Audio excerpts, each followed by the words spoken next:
Hello, कैसे हो आप सब। उम्मीद करती हूँ कि आप सब अच्छे हो और पढ़ाई भी अच्छी चल रही होगी। हम इतनी अच्छी जेएस की सीरीज जो कर रहे हैं तो अच्छी चलनी चाहिए। लास्ट वीडियो में हमने लेट वेयर और कॉन्स्ट की कहानी को समझा था, इन डेप्थ कवर किया था। तो आज की जो हमारी वीडियो का टॉपिक है वो है डेटा टाइप्स। उसमें भी मैं कोशिश करूंगी कि मैं पूरा इन डेप्थ कवर करूं डेटा टाइप्स को, एक एक डेटा टाइप आपको अच्छे से समझाऊं। और मैं ये भी कोशिश कर रही हूँ कि मैं जावास्क्रिप्ट की सीरीज में बेस्ट कंटेंट डालूं, ताकि अगर कुछ लोग हमारे साथ कुछ टाइम बाद जुड़ते हैं या कुछ टाइम बाद इस सीरीज को शुरू करते हैं तब भी उनको अच्छा कंटेंट मिलना चाहिए। और कभी भी उनको कुछ भी प्रॉब्लम हो तो वो ये वीडियो देखें और सॉल्व हो जानी चाहिए। तो इस तरीके की मेरी कोशिश है। तो अब जल्दी से शुरू करते हैं डेटा टाइप्स को। लास्ट टाइम अगर आपको याद हो तो मैं ऑनलाइन जेएस कंपाइलर यूज कर रही थी, प्रोग्रामिस। लेकिन अब मैं इसको विजुअल स्टूडियो कोड में ही कर रही हूँ। ठीक है, तो अब यहाँ पर मैं क्या करती हूँ, सबसे पहले तो यहाँ डेटा टाइप्स डॉट जेएस एक फाइल बना लेते हैं। और अब हम यहाँ पे शुरू करते हैं कि डेटा टाइप्स क्या होते हैं, कौन कौन से टाइप के होते हैं। और यहाँ पे क्या करते हैं, सबसे पहले हेडिंग दे देते हैं डेटा टाइप्स इन जेएस। ठीक है, अब देखो, नाम के लिए तो ऑफिशियल वेबसाइट पर अगर आप जाओगे एमडीएन पर, तो नाम के लिए तो उन्होंने इनको दो कैटेगरीज में डिवाइड किया है डेटा टाइप्स को। पहली कैटेगरी है प्रिमिटिव टाइप, ठीक है, और दूसरी कैटेगरी है रेफरेंस टाइप, या आप इसको नॉन प्रिमिटिव टाइप भी बोल सकते हो। ठीक है, अब एक बार ये देख लेते हैं कि प्रिमिटिव टाइप के अंदर हमारे कौन कौन से आते हैं। तो मैं क्या करूंगी, यहाँ पर लिखती हूँ फर्स्ट है हमारा नंबर, और सेकंड है हमारा स्ट्रिंग, फिर आता है इसके बाद हमारा बूलियन, और फोर्थ है हमारा मान लो अनडिफाइंड, और फिफ्थ है जी नल, इसके बाद सिक्स्थ है जी सिंबल, और सेवेंथ है हमारा बिगिंट। ठीक है, और जो हमारे रेफरेंस टाइप हैं उनको देखते हैं। उसमें हमारा जो फर्स्ट है वो है ऑब्जेक्ट, एंड इसके बाद जो हमारा सेकंड है वो है एरे, और जो थर्ड है वो है फंक्शन। ठीक है, इसको मैं आपको अच्छे से बताऊंगी, डोंट वरी। मतलब हम हर एक डेटा टाइप को डिटेल में कवर करेंगे इसी वीडियो में। यहाँ पे पहले रेफरेंस की स्पेलिंग को चेंज कर देते हैं, यह रेफरेंस, रेफरेंस। ठीक है, अब देखो, प्रिमिटिव डेटा टाइप वो वाले डेटा टाइप्स हैं जिनको हम बोलते हैं कॉल बाय वैल्यू। अब कॉल बाय वैल्यू का मतलब है कि ये इम्यूटेबल होते हैं। ठीक है, और जो हमारे रेफरेंस टाइप हैं इनको बोला जाता है कॉल बाय रेफरेंस, और ये जो है कॉल बाय रेफरेंस, और ये होते हैं हमारे म्यूटेबल। ठीक है, अब इम्यूटेबल का क्या मतलब है या कॉल बाय वैल्यू का क्या मतलब है। अब कॉल बाय वैल्यू का मतलब या रेफरेंस का मतलब होता है कि किस हिसाब से आप डेटा टाइप को स्टोर करते हो, या किस हिसाब से उसकी वैल्यू को मेमोरी में स्टोर करते हो या कॉल करते हो। तो वहीं पे बेसिक डिफरेंस आ जाता है कॉल बाय वैल्यू या कॉल बाय रेफरेंस में। एक बार क्या करते हैं, इसको मैं यहाँ एडजस्ट कर देती हूँ।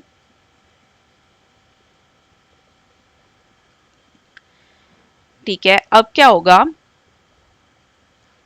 जैसे कि नंबर है, नंबर का तो आपको मतलब पता है कि नंबर के अंदर हम कोई भी नंबर स्टोर करेंगे, जैसे सपोज 100, या अगर मैं ये बोलूं कि अगर आपने 100.2 भी स्टोर करना है तो वो भी एक नंबर है, वो फ्लोट नहीं है। ठीक है, सेम वे अगर हम स्ट्रिंग को देखें तो स्ट्रिंग आपको पता ही है कि कोई भी चीज़ जब हम अगर डबल कोट या सिंगल कोट में लिख रहे हैं, जैसे कि हेलो लिख दिया मैंने यहाँ पर, या फिर मैं सिंगल कोट में भी यहाँ पर हेलो लिख रही हूँ, तो ये भी एक स्ट्रिंग है। ठीक है, बूलियन का तो मतलब है ट्रू या फॉल्स, यानी कि सच या झूठ। ठीक है, अनडिफाइंड का क्या मतलब है? अनडिफाइंड का क्या मतलब होता है कि अनडिफाइंड का वैसे सिंपल मतलब है अनडिफाइंड, कोई भी ऐसी चीज, अगर आपने लास्ट वीडियो देखी है तो उसके अंदर मैंने एक एग्जाम्पल भी बताया था, कोई भी ऐसी चीज जिसका आपने वेरिएबल तो डिक्लेयर कर दिया है लेकिन आपने उसकी वैल्यू इनिशियलाइज नहीं की है। जैसे अगर सपोज मैं बोलती हूँ लेट ए और मैंने इसको ऐसे ही छोड़ दिया, तो ये अनडिफाइंड है। या मैं अगर इसको ऐसे बोलती हूँ let A equal to undefined, अब मुझे इसको ऐसे लिखने की जरूरत नहीं है यहाँ पे, स्पेशली अनडिफाइंड ए अगर मैंने इसको ऐसे छोड़ दिया है लिख के, तो ये भी अनडिफाइंड है। आई होप आपको समझ दिख रहा होगा क्लियर। मैं फिर भी इसको थोड़ा सा बोल्ड कर देती हूँ, जूम इन कर देती हूँ। ठीक है, अभी बेटर होना चाहिए। थोड़ा सा यहाँ पे और एडजस्ट कर लेते हैं। अपीयरेंस में जाके इसको थोड़ा सा जूम इन कर देते हैं। ठीक है, अभी काफी जूम इन कर दिया है मैंने। तो अगर मैंने इसको ऐसे डिफाइन किया है तो ये अनडिफाइंड है, मतलब इसको मैंने यहाँ पर वैल्यू तो डिक्लेयर कर दी है लेकिन मैंने इसको इनिशियलाइज नहीं किया किसी भी वैल्यू से। सपोज अगर हम इज इक्वल टू लगा के 10 लिखते हैं तब ये अनडिफाइंड नहीं है। ठीक है, इसके बाद है नल। नल एक डेटा टाइप है। नल मतलब कि नल एक वैल्यू है। नल का मतलब क्या है? ये एक वैल्यू है। अगर आप ये बोलोगे किसी चीज में अगर एक वैल्यू है let A is equal to 0 या let A is equal to मतलब कुछ भी -0, कुछ भी आप बोलते हो, तो -0 तो एक वैल्यू हुई, तो वो नल कैसे हुई? तो अगर कोई भी चीज हमारी जिसके अंदर हम स्पेसिफिकली ऐसे लिख रहे हैं नल, मतलब कि एम्प्टी वैल्यू, जिसको हम बोल सकते हैं एम्प्टी वैल्यू, वो होता है नल। ठीक है, तो इसका मतलब क्या है कि नल जो है वो अपने आप में एक वैल्यू है लेकिन वो खाली है, कुछ भी नहीं है। जीरो का मतलब खाली नहीं है, जीरो मतलब कि कुछ वैल्यू है। ठीक है, अब सिंबल, सिंबल का क्या मतलब है? जब भी आप कोई यूनिक वैल्यू देना चाहते हो तो उस टाइम पे आप सिंबल डिफाइन करते हो। अब इसको देखेंगे और डिटेल में। और बिग इंट का क्या मतलब है? जब भी आपके पास कोई बहुत बड़ा नंबर है, मतलब बिग नंबर अगर आपके पास है, जैसे कि मान लो कुछ साइंटिफिक वैल्यूज हो गई। ठीक है, जैसे कि फॉर एग्जांपल अगर मान लो साइंटिफिक वैल्यूज हो गई कुछ, या फिर जैसे अगर हम स्टॉक मार्केट वगैरह का एग्जांपल लें तो उसमें वैल्यूज बहुत बड़ी होती हैं, जैसे कुछ भी हो सकता है, इतना इतना करके कुछ भी नंबर हो सकता है। तो ये जो है ये हमारी बिग इंट हुई।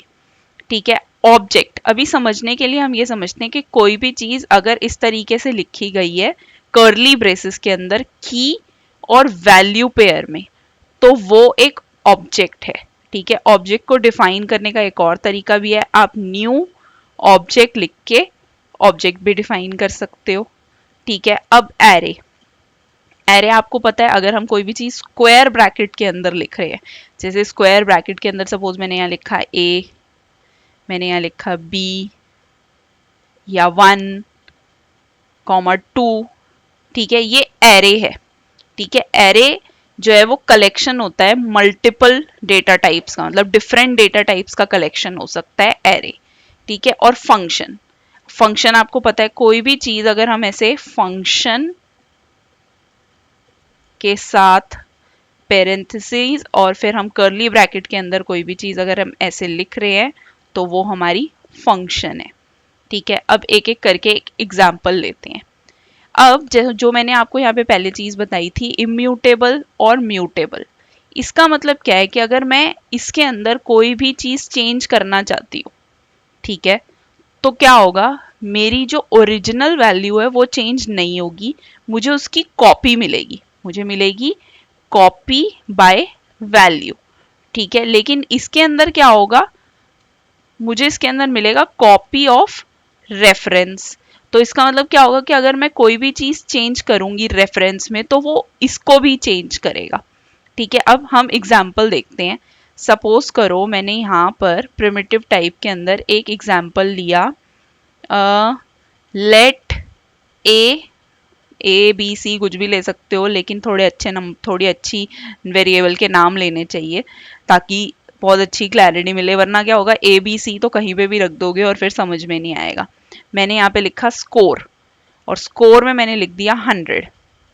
अब मैं इसको कंसोल लॉक करती हूँ।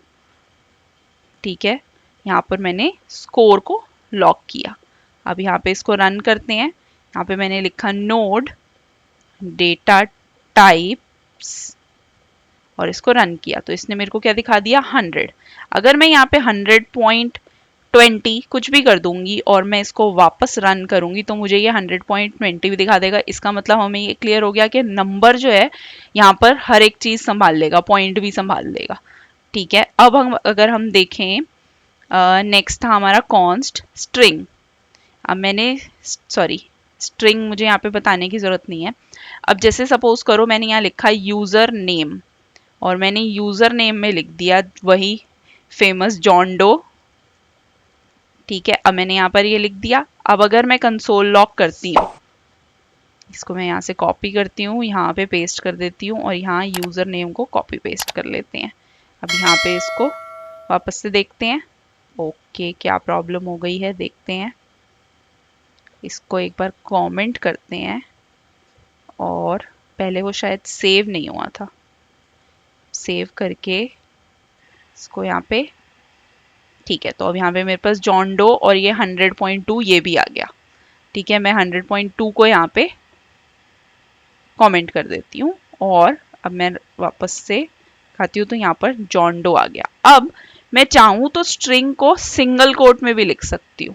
स्ट्रिंग हम दोनों तरीके से लिख सकते हैं देखो, लेकिन वो बाय डिफॉल्ट क्या करेगा, जैसे ही मैं सेव करूंगी उसको डबल कोट कर देगा। इसका रीजन मैं आपको बताती हूँ। जैसे सपोज करो यहाँ पर लिखा होता जॉन्स डो, और अगर यहाँ पर भी मैं सिंगल कोट ले लेती तो क्या होता, ये तो जॉन यहाँ पर ही खत्म हो जाता। अब ये वाला एस और बाकी का नाम कहाँ जाता। तो इसीलिए हमेशा कोशिश करनी चाहिए कि आप डबल कोट्स के अंदर ही स्ट्रिंग को लिखो।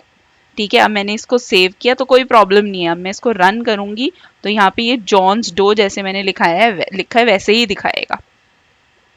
ठीक है, अब क्या करते हैं, यहाँ पर बूलियन के लिए लेते हैं। तो मैंने यहाँ पे किया लेट, सपोज करो ऐप में हम किसी का स्टेटस चेक कर रहे हैं कि वो एक्टिव है या नहीं है, तो मैंने यहाँ लिखा इज एक्टिव और यहाँ पर लिख दिया मैंने फॉल्स अभी के लिए। और मैं यहाँ पर कंसोल करती हूँ, इज एक्टिव को यूजर नेम को कमेंट कर देते हैं, सेव करते हैं, यहाँ पे रन करते हैं, इसने दिखा दिया यहाँ पे फॉल्स। ठीक है, तो अब हमने क्या क्या कर लिया, नंबर हो गया, स्ट्रिंग हो गया, बूलियन हो गया, अनडिफाइन करते हैं अब। ठीक है, अब यहाँ पे मैंने क्या किया, लेट ए सपोज, और मैंने यहाँ पे कंसोल लॉक किया ए को। अब देखते हैं इसकी वैल्यू क्या आएगी। इसकी वैल्यू देखो क्या आई, अनडिफाइंड। क्यों, क्योंकि ए के अंदर मैंने कोई वैल्यू नहीं डाली है। लेकिन अगर मैं ए के अंदर वैल्यू डाल दूं सपोज 100, तो मेरे को क्या वैल्यू मिलेगी, 100। 100 क्या है, एक नंबर है। अब यहाँ पर मैं एक इंटरेस्टिंग चीज दिखाती हूँ। अगर मैं यहाँ पर टाइप ऑफ लिख दूं तो मुझे ये बताएगा कि ए किस टाइप का है। अब अगर मैं यहाँ पे लिखूं तो इसने बोला ए जो है वो नंबर टाइप का है, और मैंने यहाँ से 100 को हटा दिया। तो अब मैं इसको रन करती हूँ, इससे मेरे को क्या बोला, ए अनडिफाइंड टाइप का है, मतलब अनडिफाइंड एक डेटा टाइप है। ठीक है, अब क्या करते हैं, इसको भी कमेंट कर देते हैं और इसको भी कमेंट कर देते हैं। अब लेते हैं हम नल। नल मैंने आपको बताया था बहुत सिंपल है। अगर मैंने यहाँ पे लिख दिया let temperature is equal to null, मतलब कि मेरा टेम्परेचर जो है अभी तक कैलकुलेट नहीं हुआ है या मेरे को एपीआई से नल मिल रहा है। ठीक है, तो अब मैं क्या करूंगी, कंसोल डॉट लॉग के अंदर टेम्परेचर को कंसोल करते हैं। यहाँ पर देखते हैं, यहाँ पे क्या आया, नल। ठीक है, अब हम देखते हैं हमारा कौन सा डेटा टाइप है, अब सिंबल। तो मैं क्या करूंगी, यहाँ पे डिफाइन करती हूँ। मैंने आपको बताया था सिंबल हम उस केस में यूज करते हैं जब हमें यूनिक आईडी चाहिए होती है, किसी की यूनिक वैल्यू चाहिए होती है। तो अब आईडी है जनरली वही यूनिक होती है, या अगर हम मान लो किसी का रोल नंबर दे रहे हैं तो वो यूनिक होगा। तो उस केस में क्या होगा, मैं यहाँ लिख सकती हूँ सिंबल और यहाँ पे मैं डिफाइन कर सकती हूँ उसका रोल नंबर। जैसे सपोज मैंने डिफाइन कर दिया 2300। अब किसी का ये रोल नंबर है सपोज, तो मैं यहाँ इसको रन करती हूँ। इसको पहले कंसोल कर लेते हैं, लॉग, यहाँ पर रोल नंबर, इसको सेव करते हैं, यहाँ कंसोल करते हैं। तो अब ये देखो आ गया सिंबल 2300। इसके बाद हमको देखना है बिग इंट। अब एक बार यहाँ पर इसको कमेंट कर देते हैं। अब देखते हैं बिग इंट। तो मैंने यहाँ पे क्या किया, कॉन्स्ट, सपोज मेरे पास कोई साइंटिफिक कैलकुलेशन है, तो मैंने यहाँ लिखा वैल्यू ऑफ अगर मैंने यहाँ लिख दिया वैल्यू ऑफ कैलकुलेशन, सपोज अभी के लिए कुछ और वेरिएबल नेम दिमाग में नहीं आ रहा है, तो मैंने यहाँ लिख दिया कैलकुलेशन, ठीक है। और मैंने यहाँ पे लिख दिया 1 2 3 4, कुछ भी इस तरीके से मैंने ये एक नंबर दे दिया। अब अगर हम देखें तो ये नंबर क्या है, या अगर मैं होवर करती हूँ तो इसने दिखा दिया मेरे को नंबर। अगर ये नंबर मान लो और बड़ा है, ठीक है, तो यहाँ पर मैं क्या कर सकती हूँ, मुझे n लगाना होगा, इससे ये बिग इंट बनेगा। अगर मैं यहाँ पे कंसोल डॉट लॉग में यहाँ वैल्यू ऑफ कैलकुलेशन का टाइप चेक करती हूँ, टाइप ऑफ से, अब मैं यहाँ इसको कंसोल करती हूँ तो इसने क्या बोल दिया, बिग इंट। आप देख रहे हो यहाँ पे यहाँ आ रहा है बिग इंट, ठीक है। तो इस तरीके की जब हमारे पास वैल्यूज होती हैं तो उस केस में हम बिग इंट यूज करते हैं। अब हमारे जो जितने भी प्रिमिटिव टाइप्स थे वो यहाँ खत्म होते हैं, ठीक है। हमने यहाँ पे प्रिमिटिव टाइप्स को देख लिया, लेकिन अगर हम प्रिमिटिव टाइप्स के अंदर देखें, जब मैंने आपको बोला था कॉल बाय वैल्यू, तो और मैंने आपको बोला था कि ये इम्यूटेबल होते हैं, ठीक है। तो कैसे इम्यूटेबल होते हैं उसका भी तो एग्जाम्पल देखना पड़ेगा ना। तो उसका एग्जाम्पल देखने के लिए हम क्या करते हैं, मैं यहाँ पे क्या करती हूँ, एक वैल्यू लेती हूँ, suppose let number equal to, suppose मैंने वैल्यू दे दी 10। अब मैं क्या करती हूँ यहाँ पर नंबर, मैं यहाँ पे क्या करती हूँ नंबर, यहाँ करते हैं लेट नंबर 2 में मैं क्या करती हूँ नंबर को पास करती हूँ, ठीक है। मैंने ये पास कर दिया और अब मैं क्या करती हूँ नंबर 2 को मैं वैल्यू दे देती हूँ सपोज 100, ठीक है। अब अगर मैं कंसोल डॉट लॉग करूं नंबर को, तो मेरे पास क्या कंसोल आना चाहिए, आपको क्या लगता है। मैं यहाँ पर इसको एक बार क्लियर कर देती हूँ और हम यहाँ करते कंसोल। मेरे पास वैल्यू क्या आई, 10। इसका मतलब क्या है कि जो मेरा ओरिजिनल वैल्यू है, जो ओरिजिनल नंबर वैल्यू था मेरा, वो चेंज नहीं हुआ। ओरिजिनल वैल्यू नॉट चेंज्ड, ठीक है। मेरा ओरिजिनल वैल्यू नहीं चेंज हुआ, उसने मुझे क्या किया, मेमोरी में से इस ओरिजिनल वैल्यू को चेंज करने के लिए नहीं दिया, उसने मुझे एक कॉपी दे दी नंबर की। तो अब आपने देखा कि इसकी जो ओरिजिनल वैल्यू है वो चेंज नहीं हुई है। जैसे एक और एग्जांपल लेते हैं, सपोज मैं यहाँ पे लिखती हूँ लेट पर्सन, या फिर हम ये भी कर सकते हैं, अगर मैं आपको एक एग्जांपल दूं, जैसे आप मूवी की टिकट बुक करते हो, ठीक है, तो आपके पास एक टिकट प्राइस होता है कि ये टिकट मान लो आपको 500 रुपीज़ की है आपके लिए, ठीक है, लेकिन उसके ऊपर एक डिस्काउंट भी होता है, तो एक डिस्काउंटेड प्राइस होता है। मैंने डिस्काउंटेड प्राइस के अंदर क्या कर दिया, टिकट प्राइस को पास किया, ठीक है। अब अगर मैं डिस्काउंटेड प्राइस बोलूं, डिस्काउंटेड प्राइस को मैंने बोल दिया सपोज 400 है, तो होना क्या चाहिए कि जो टिकट प्राइस है, क्योंकि हमने डिस्काउंटेड प्राइस को इस पे पास किया, तो होना क्या चाहिए, टिकट प्राइस जो है अब वो 500 की जगह 400 हो जाना चाहिए। तो अब हम देखते हैं क्या होता है। अब हम क्या करते हैं, लॉक करते हैं और यहाँ पर टिकट प्राइस को लॉक करते हैं, ठीक है। अब मैं इसको यहाँ पर रन करती हूँ। अभी देखो अभी भी टिकट प्राइस जो है वो 500 आ रहा है। ये 10 कहाँ से आ रहा है, अच्छा ठीक है, ये यहाँ से। इसको मैं कॉपी कर देती हूँ, सॉरी कमेंट कर देती हूँ। अब इसको दोबारा से यहाँ रन करते हैं। अब आप देखो मेरे पास टिकट प्राइस क्या आ रहा है, 500। इसका मतलब क्या है कि हम ओरिजिनल वैल्यू चेंज नहीं करते हैं, इसीलिए ये इम्यूटेबल है, क्योंकि हम ओरिजिनल वैल्यू चेंज नहीं करते। हमें एक कॉपी मिलती है और जो चेंजेस होते हैं वो कॉपी के अंदर होते हैं। ठीक है, अब ऐसे ही अब हमारा यहाँ पे प्रिमिटिव टाइप जो है वो खत्म होता है। यहाँ से हम शुरू करते हैं अपना नॉन प्रिमिटिव या रेफरेंस टाइप। ये जो मुझे यहाँ पर सजेशन मिल रहा है मैं उसको ले लेती हूँ।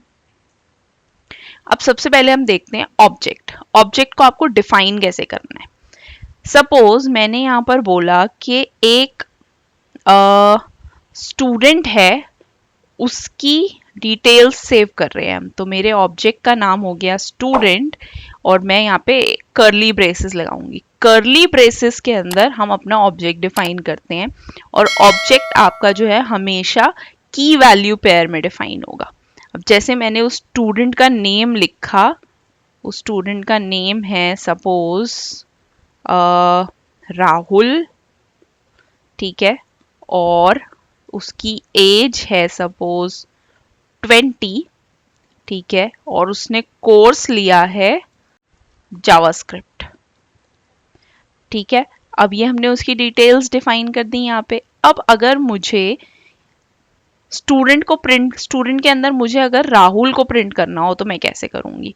मैं यहाँ पे करूंगी कंसोल डॉट लॉग। अगर मैं स्टूडेंट को प्रिंट करूंगी तो क्या होगा, पहले यहाँ पे इसको क्लियर कर लेते हैं। ये वाले कंसोल को मैं कमेंट कर देती हूँ। अब यहाँ पर दोबारा से कंसोल करते हैं। ये देखो मुझे एक ऑब्जेक्ट मिला है जिसके अंदर मुझे उस ऑब्जेक्ट की सारी डिटेल्स मिल गई हैं, मतलब उसका नेम, एज, कोर्स, मुझे सब कुछ मिल गया।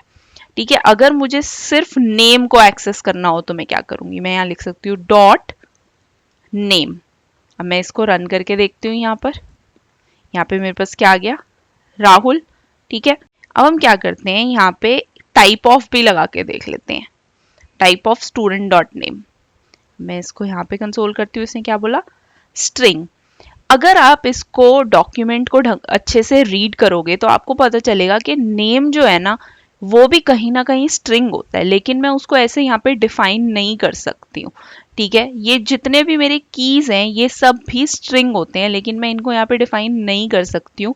ये हम आने वाले वीडियो में पढ़ेंगे कि हम इसको क्यों यहाँ पर स्ट्रिंग डिफाइन नहीं करते हैं, और अगर स्ट्रिंग डिफाइन नहीं करते हैं तो क्या होगा। तो मतलब डोंट वरी, मैंने आपको बताया कि मैं आपको पूरा अच्छे से बताऊंगी, पूरी इन डेप्थ नॉलेज दूंगी। तो नेक्स्ट वीडियो में हम इस बारे में भी बात करेंगे।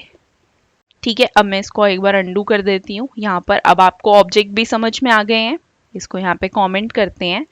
अब यहाँ पर हम समझते हैं एरे को। मैंने यहाँ पे क्या किया, एरे ऑफ मैंने लिया नंबर्स। ठीक है, अब मैंने यहाँ पे एरे लिया और नंबर्स हैं मेरे सपोज, ओके नंबर्स मैं पहले ले चुकी हूँ, मैं यहाँ पर लेती हूँ सपोज या फिर यहाँ हम लेते हैं सिटीज। ठीक है, अब यहाँ पर मैं लिखती हूँ दिल्ली, एक सिटी हो गई। ठीक है, यहाँ पर हो गया मुंबई। यहाँ पे ये सजेशन ले लेते हैं। अब मुझे अगर इसको एक्सेस करना हो तो क्या होगा, मैं यहाँ पे क्या करती हूँ, कंसोल डॉट लॉग लगाती हूँ, कंसोल डॉट लॉग, और यहाँ हम क्या करते हैं, एक बार सिटीज को प्रिंट करके देखते हैं। अगर यहाँ पे हम सिटीज को प्रिंट करेंगे तो क्या आएगा, मेरे पास ये पूरी एरे आ जाएगी। लेकिन अगर मुझे पर्टिकुलरली किसी एक सिटी को एक्सेस करना है तो मुझे क्या करना पड़ेगा, यहाँ पर स्क्वायर ब्रैकेट के अंदर मुझे उसका इंडेक्स बताना पड़ेगा। अब इसका इंडेक्स ऐसे नहीं होता 1 2 3, ये हमेशा 0 से शुरू होता है। तो यहाँ पर अगर मैं 0 लिखूंगी और अब मैं कंसोल करूंगी तो मेरे पास क्या आना चाहिए, दिल्ली, वो आ गया है।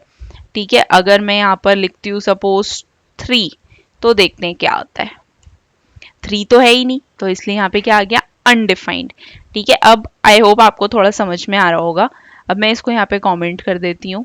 अच्छा, ऑब्जेक्ट में मैंने आपको एक चीज तो बताई नहीं, ऑब्जेक्ट जो है उसके अंदर, ऑब्जेक्ट के अंदर ऑब्जेक्ट भी हो सकता है, ऑब्जेक्ट के अंदर एरे भी हो सकती है। जैसे कि सपोज यहाँ पे मैंने बोला, अब वो स्टूडेंट था तो यहाँ मैंने उसको बोला उसके मार्क्स देखते हैं। ठीक है, तो उसके मार्क्स आए 100 आए, फिर 200 आए, फिर 300 आए, इस तरीके से। तो मैं यहाँ पर एरे भी डिफाइन कर सकती हूँ। ठीक है, अब हमारे पास लास्ट है फंक्शन।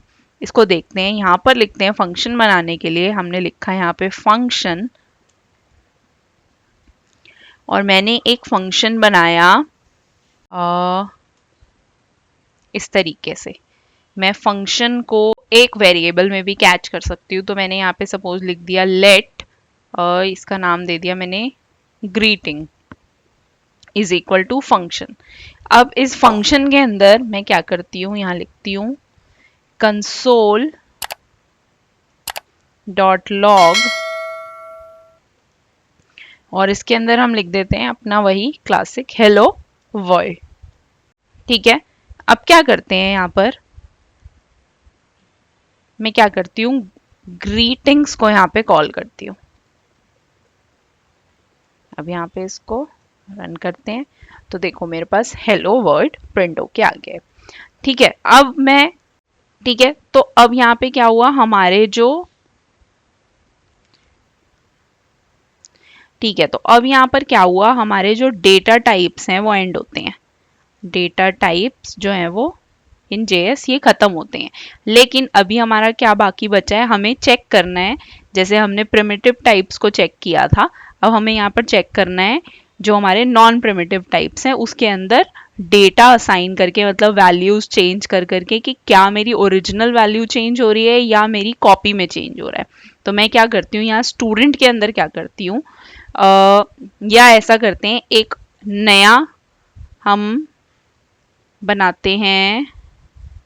सपोज करो आपके पास एक शॉपिंग कार्ट है। मैंने क्या किया यहाँ पर, आप क्या कर रहे हो, आप ऑनलाइन शॉपिंग कर रहे हो और आपकी शॉपिंग कार्ट के अंदर कुछ आइटम्स हैं।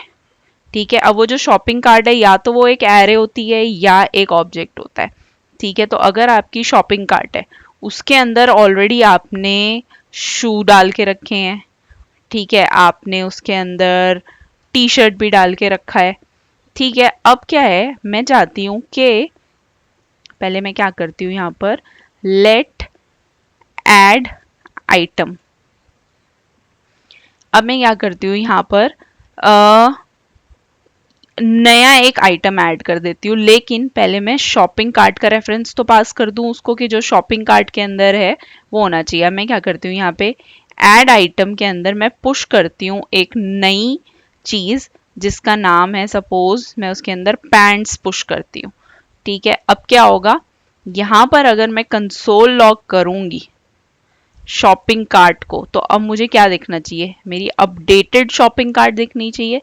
एक बार इसको यहाँ पर क्लियर करते हैं और यहाँ पर रन करते हैं। अब देखो क्या हुआ, मेरी ओरिजिनल एरे, शॉपिंग कार्ट तो मेरी ओरिजिनल एरे थी, इसके अंदर क्या हुआ, शू टी शर्ट के बाद पैंट्स भी ऐड हो गया। ठीक है, पुश, ये सारे जो मेथड्स हैं ये आपको पता चलेंगे धीरे धीरे जब हम एरे को कवर करेंगे, तो एरे के मेथड्स पता चलेंगे। जब हम स्ट्रिंग को कवर करेंगे तो आपको स्ट्रिंग के मेथड्स पता चलेंगे। ठीक है, तो अब क्या हुआ कि उसने पैंट्स को इसके अंदर ऐड कर दिया, लेकिन उसने ऐड आइटम के अंदर नहीं, मतलब हमको एक नई कॉपी के अंदर नहीं मिला, हमारी जो ओरिजिनल एरे थी उसी के अंदर चेंज हो गया। तो इसका मतलब क्या है कि ये सेम रेफरेंस मेंटेन करते हैं। ठीक है, अगर मान लो मैं ऑब्जेक्ट के अंदर यही चीज करूं, सपोज मेरे पास एक ऑब्जेक्ट है, ऑब्जेक्ट 1 है। ठीक है, उसके अंदर क्या था, नेम था, और नेम के अंदर वैल्यू थी पारुल, अगर हम पास करते हैं। ठीक है, अब मैंने क्या किया, एक नया ऑब्जेक्ट बनाया, लेट ऑब्जेक्ट ओबीजे 2 कर लेते हैं। उसके अंदर मैंने ओबीजे 1 को पास किया, ओबीजे 1 को पास किया। ठीक है, अब मैं क्या कर रही हूँ, ओबीजे 2 डॉट नेम क्या कर रही हूँ, मैं पारुल की जगह कर देती हूँ इसको कोडिंग सागा। ठीक है, अब क्या होगा, अब यहां पर मैं लॉक करती हूँ, कंसोल डॉट लॉक करती हूँ, और यहां मैं OBJ sorry console dot lock करती हूँ ओबीजे 1 को। ठीक है, अब पहले एक बार इसको मैं यहाँ से कमेंट कर देती हूँ और अब हम इसको लॉक करते हैं यहाँ पे। अब देखो नेम की वैल्यू क्या आ रही है इसके अंदर, कोडिंग सागा, जबकि मैंने obj1 में वैल्यू क्या दी थी, पारुल। ठीक है, लेकिन obj2 ने उसको ओवरराइट कर दिया, मतलब ये म्यूटेबल है। ठीक है, तो ये जो चीजें हैं ये सिर्फ हम नॉन प्रिमिटिव यानी कि रेफरेंस टाइप वेरिएबल्स के अंदर कर सकते हैं, sorry reference type data type के अंदर कर सकते हैं। हमारे जो प्रिमिटिव डेटा टाइप्स हैं उसके अंदर हम ओरिजिनल डेटा टाइप्स में उसके अंदर हम ओरिजिनल वैल्यूज को चेंज नहीं करते, हम सिर्फ कॉपी को चेंज करते हैं। ठीक है, तो आई होप आपको डेटा टाइप्स जो हैं वो काफ़ी अच्छे से समझ में आ गए होंगे। मैंने बहुत डिटेल में कवर किया है डेटा टाइप्स को। आने वाले वीडियोस में हम अब इंडिविजुअली ऑब्जेक्ट्स को समझेंगे, एरेज को समझेंगे, स्ट्रिंग्स को समझेंगे, इन सब के मेथड्स को समझेंगे। तो इसी तरीके से हम धीरे धीरे स्टेप बाय स्टेप जो है वो जावास्क्रिप्ट को काफ़ी क्लोजली इन डेप्थ समझते जाएंगे। अब आपको पता है कि अगर आपको कोई क्वेरी है तो वो आपको कमेंट सेक्शन में ऐड करनी है। मैं कोशिश करूँगी कि उसको रिजॉल्व करवा पाऊँ। और अगर आपको वीडियोस अच्छी लग रही हैं तो आपको लाइक करना है, चैनल को सब्सक्राइब करना है and stay connected. Thank you.